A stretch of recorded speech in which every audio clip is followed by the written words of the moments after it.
In this video, I wanted to show you a bit of the Droplet Dashboard. If you click this or tap this is the phone representation. Menu bar on the top right, you have your dashboard history section.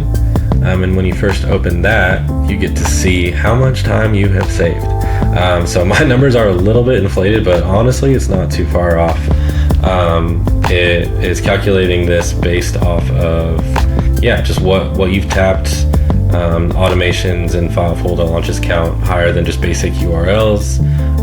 And then, if you reopen from just different places, it's doing some calculations to see how much time that you're saving throughout the day. So the more you use Droplet, the more time that you save. And then if you keep scrolling down, that's just in the last 7 days. I've saved myself around 2 hours.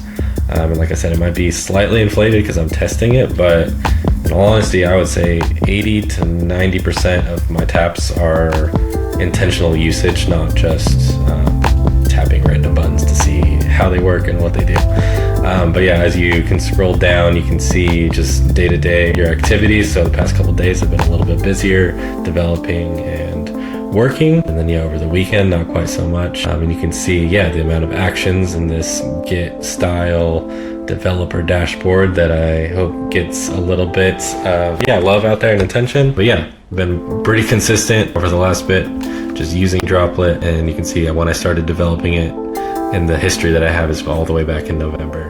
So I've been developing this for a while, and here's a bit more of your flow snapshots, how many times you've tapped in the last 7 days, what your top items were, and if you tap each of these items, it'll give you maybe a little bit more.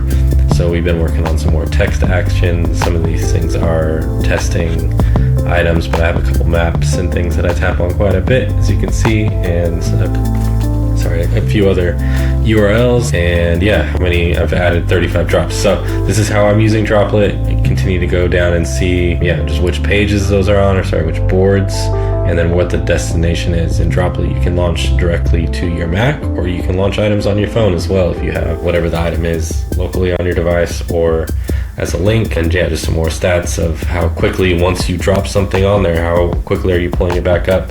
And usually once I drop it on there, I'm pulling it back up almost immediately, either to test it or it's what I'm currently working on. So we see that the number pretty low.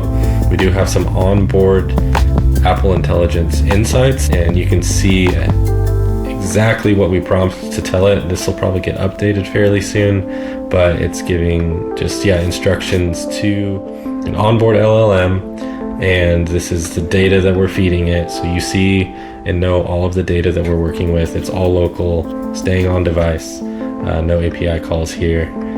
And then just kind of your trends and what's changing. So if there's something else you want to see on this dashboard, please let me know. But I found it very useful and honestly inspiring just to see how much time I've been saving.